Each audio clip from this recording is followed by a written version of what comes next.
Lettre de Jacques, chapitre 1. Moi, Jacques, serviteur de Dieu et du Seigneur Jésus-Christ, je salue le peuple de Dieu répandu un peu partout dans le monde entier. Mes frères et mes sœurs chrétiens, quand vous rencontrez des difficultés de toutes sortes, soyez très heureux. Vous le savez. Si votre foi reste solide dans les difficultés, celles-ci vous rendent plus résistants. Il faut que vous résistiez jusqu'au bout. Alors, vous serez vraiment parfait et vous ne manquerez de rien. Si quelqu'un parmi vous manque de sagesse, il doit la demander à Dieu. Et Dieu lui donnera cette sagesse. En effet, Dieu donne à tous, généreusement, sans faire de reproches. Mais il faut qu'il demande avec foi, sans douter. Celui qui doute ressemble à une grosse vague de la mer que le vent soulève et agite. Celui-là ne doit pas penser qu'il va recevoir quelque chose du Seigneur. C'est quelqu'un qui ne sait pas choisir sa route. Tantôt il avance, tantôt il recule. Le chrétien qui est petit doit être fier, parce que pour Dieu, il est quelqu'un d'important. Le chrétien qui est riche doit être fier quand Dieu le rend petit. En effet, le riche ne dure pas. Il est comme la fleur d'une plante sauvage. Le soleil se lève avec sa chaleur brûlante, il sèche la plante, la fleur tombe et elle perd sa beauté. De la même façon, un jour, le riche va être balayé avec toutes ses activités. Il est heureux, l'homme qui résiste dans les difficultés. En effet, quand il aura montré sa valeur, il recevra la vie. C'est la récompense que Dieu a promise à ceux qui lui donnent leur amour. Quand quelqu'un a envie de faire le mal, il ne doit pas dire « c'est Dieu qui me pousse au mal ». Dieu ne peut pas avoir envie de faire le mal et il ne pousse personne au mal. Chacun est poussé au mal par son désir mauvais qui l'attire et l'entraîne. Et quand on laisse faire ce désir, il donne naissance au péché. Puis, quand le péché a grandi, il donne naissance à la mort. Mes frères et mes sœurs très aimés, ne vous trompez pas.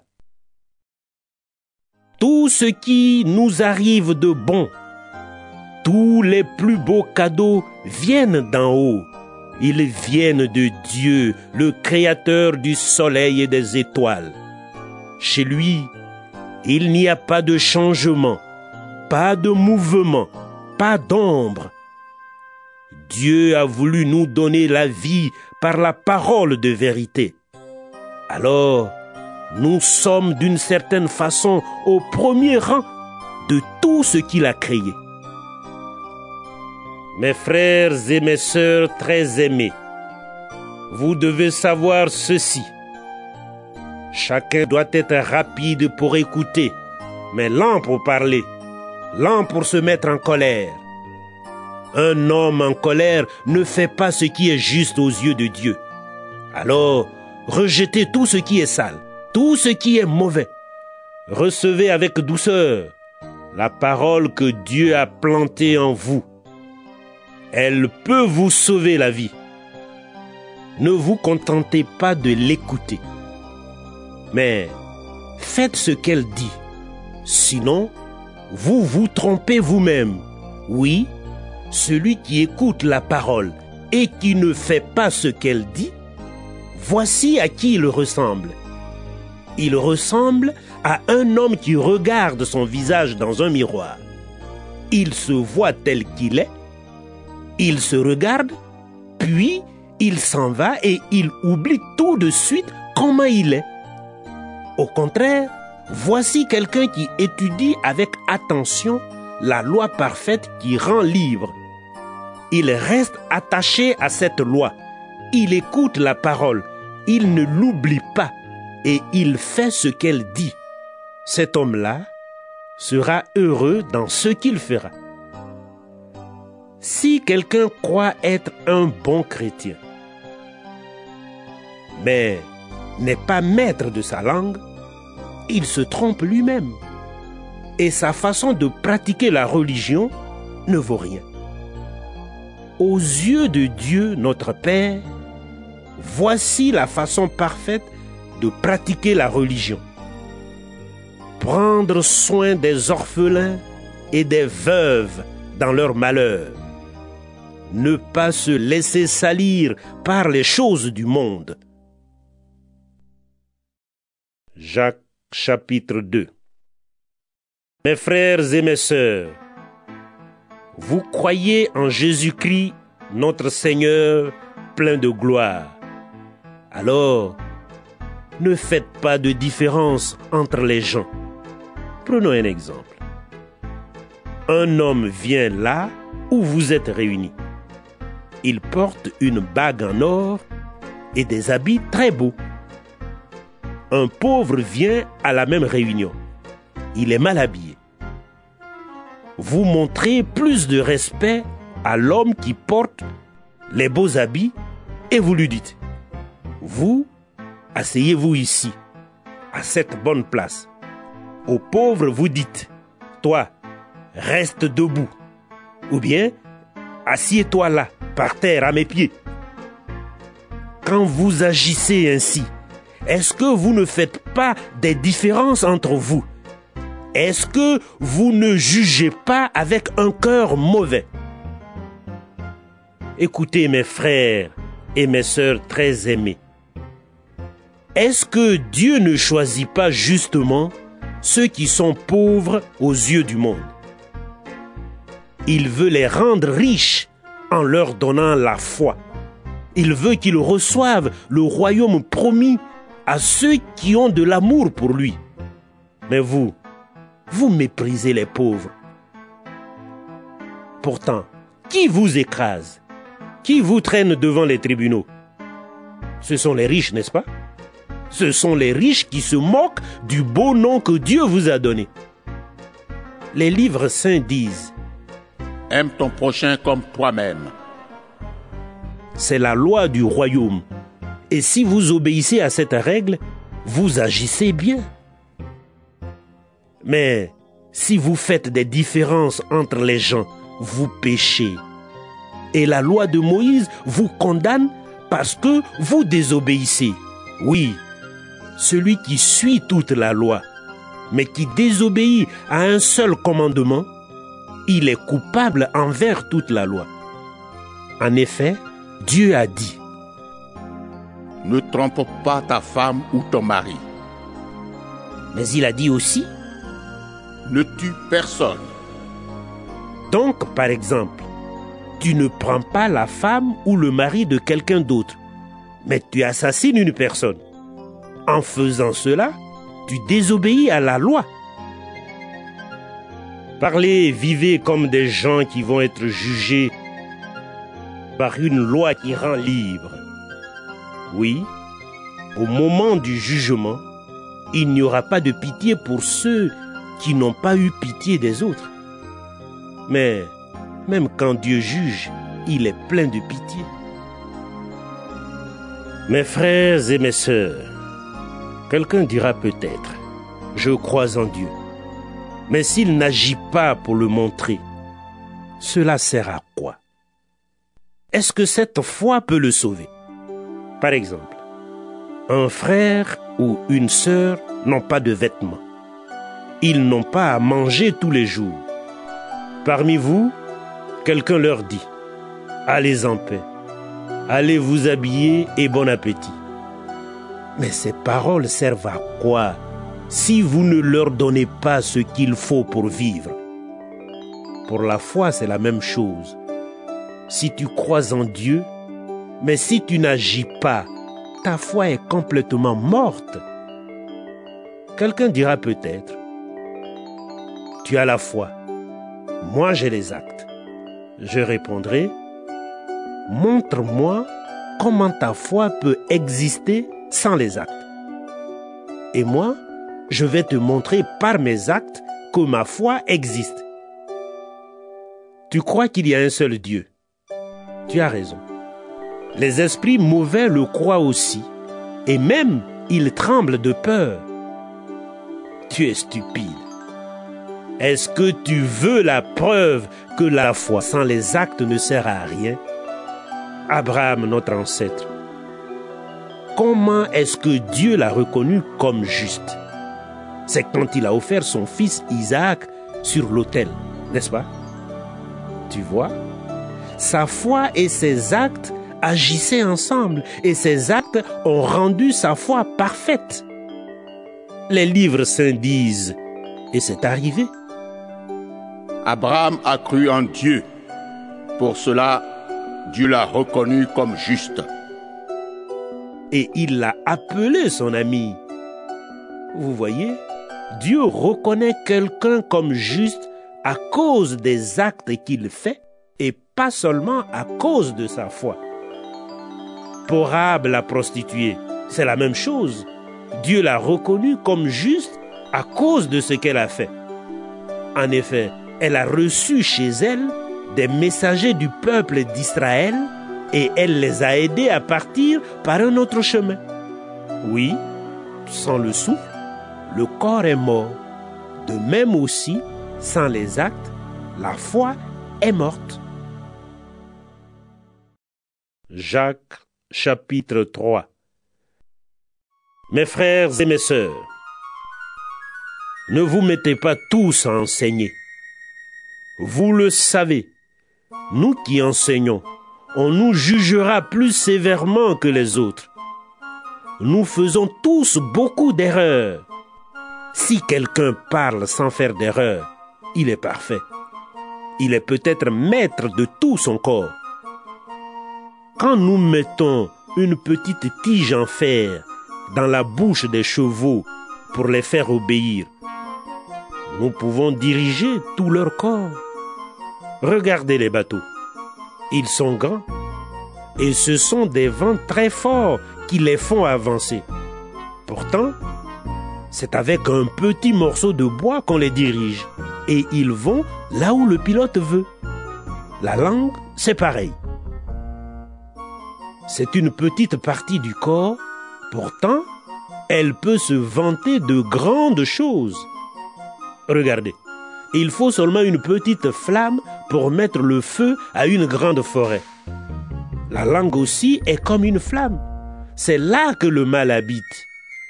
Elle fait partie de notre corps et elle le salit tout entier. Le feu de l'enfer est sur notre langue. Et notre langue met le feu à notre vie de la naissance jusqu'à la mort. Les êtres humains sont capables de faire obéir tous les animaux, bêtes sauvages et oiseaux, serpents et poissons. Mais la langue, personne ne peut la faire obéir. C'est une chose mauvaise qui ne reste jamais tranquille et elle est pleine d'un poison qui donne la mort. Avec la langue, nous chantons les louanges de notre Seigneur et Père. Avec elle aussi, nous jetons des malédictions aux êtres humains que Dieu a fait à son image. Bénédiction et malédiction sortent de la même bouche. Mes frères et mes sœurs, cela ne va pas. Est-ce que la même source fait couler de l'eau douce et de l'eau amère? Est-ce qu'un figuier peut donner des olives? Est-ce qu'une vigne peut donner des figues? De même, une source d'eau salée ne peut pas donner de l'eau douce. Est-ce qu'il y a quelqu'un de sage parmi vous? Est-ce qu'il y a quelqu'un d'intelligent? Alors, il doit le montrer par sa bonne conduite, par des actes faits avec douceur et sagesse. Mais si vous avez dans votre cœur une jalousie amère et l'envie de passer devant les autres, ne vous vantez pas. Ne dites pas de paroles contraires à la vérité. Cette sagesse-là ne vient pas d'en haut. Elle appartient à ce monde. Elle est seulement humaine.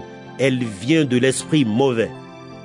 Quand les gens sont jaloux, quand ils ont envie de passer devant les autres, il y a du désordre et toutes sortes d'actions mauvaises. Mais la sagesse d'en haut donne d'abord un cœur pur, puis elle apporte paix et douceur. Elle cherche à unir, elle est pleine de bonté et elle produit des actions bonnes. Elle ne fait pas de différence entre les gens et elle n'est pas fausse.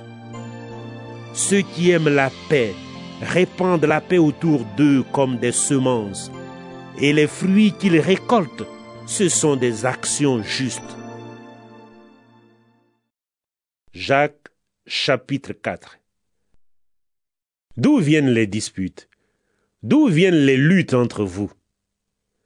Est-ce qu'elles ne viennent pas des désirs mauvais qui luttent dans vos corps? Vous voulez quelque chose et vous ne pouvez pas l'avoir. Alors, vous êtes prêt à tuer. Vous êtes jaloux et vous ne pouvez pas obtenir ce que vous désirez. Alors, vous luttez et vous vous battez. Vous n'avez pas ce que vous voulez parce que vous ne le demandez pas à Dieu. Vous demandez et vous ne recevez rien. C'est que vous demandez mal. Vous demandez seulement pour satisfaire vos désirs mauvais. Vous trompez Dieu. Vous ne savez donc pas ceci? Aimer le monde, c'est détester Dieu. Celui qui veut être l'ami du monde devient l'ennemi de Dieu. Ce n'est sûrement pas pour rien que les livres saints disent: Dieu aime très vivement l'esprit qu'il a mis en nous.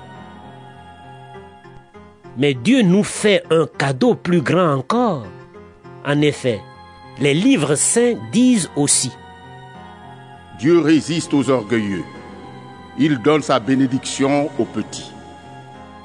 Alors, obéissez à Dieu, mais résistez à l'esprit du mal, et il va fuir loin de vous. Approchez-vous de Dieu, il s'approchera de vous. Purifiez-vous, vous qui êtes pécheurs. Nettoyez vos cœurs, vous qui êtes faux. Soyez tristes. Mettez des habits de deuil, pleurez. Changez vos rires en larmes et votre joie en tristesse. Faites-vous petit devant le Seigneur et il vous honorera. Frères et sœurs chrétiens, ne dites pas de mal les uns des autres.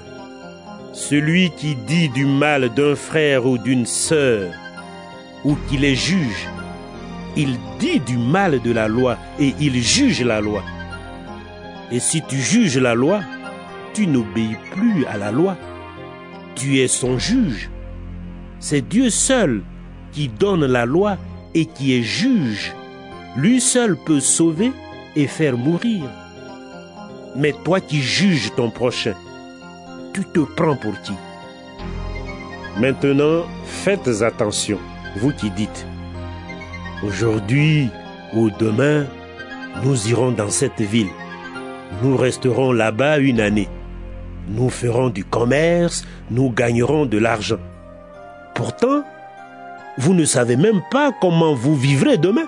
Oui, vous êtes comme un petit nuage qui est là quelques instants et qu'on ne voit plus ensuite. Au contraire, vous devez dire: si le Seigneur le veut, nous vivrons et nous ferons ceci ou bien cela. Mais non, vous vous vantez avec des paroles pleines d'orgueil. Se vanter de cette façon, c'est mauvais. Celui qui sait faire le bien et ne le fait pas se rend coupable d'un péché. Jacques, chapitre 5. Maintenant, faites attention, vous les riches, pleurez, criez à cause des malheurs qui vont venir sur vous. Votre richesse est pourrie Les vers mangent vos vêtements. Votre or et votre argent rouillent, et leur rouille va vous accuser. Elle va dévorer votre corps comme un feu. Le monde va bientôt finir.